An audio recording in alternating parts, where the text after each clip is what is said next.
we need to talk about the ongoing campaign by Donald Trump to annex Greenland. In just a moment, if you would like to support the second year of Rota Rota Media, please donate, subscribe, do all the things, and engage on all the things on this video. Last night, the Danish government closed an airport in Nuuk, Greenland, and turned a plane around that was coming from the United States to prevent further infiltration by men close to Donald Trump. For most people, it only became common knowledge that Donald Trump wants to annex Greenland when he made a statement about it at the end of 2024 on December 22nd, explaining how it was an strategic importance for the security of the United States to annex Greenland. But I have to inform you, unfortunately, he's been discussing this at least since 2019, meaning for the last 6 years this has been in his head. Since last year, Donald Trump has made an effort, along with many people in his administration, to continue to reiterate that they want to annex Greenland, including having multiple trips there, one by his son, one by JD Vance,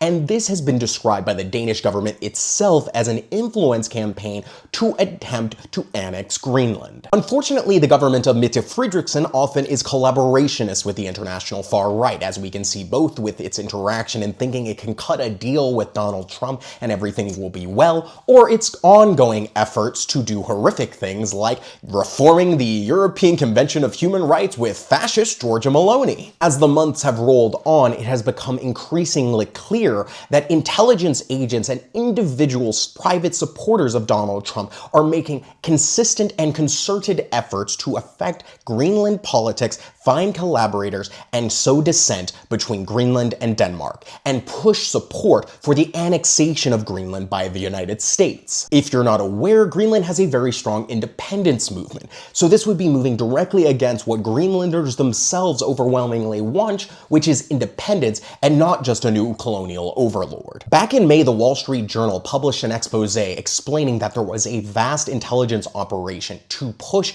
Greenland away from Denmark and towards the United States. This has been corroborated with a report this morning published at 6 a.m. by the Danish press showing a vast operation of the United States, both by private individuals who are close to Donald Trump and by intelligence assets, to affect politics both in Greenland and Denmark and achieve Donald Trump's goal of annexation. This has now resulted in the Danish foreign minister calling the US ambassador to immediately explain what is going on and these intelligence assets. This story is still developing and I will update you as more things become available. But once again, it is a reminder that Donald Trump is a predator who doesn't take no as an answer. He will always try to take what he wants, and European leaders need to come together and stand up against the tyrant in orange.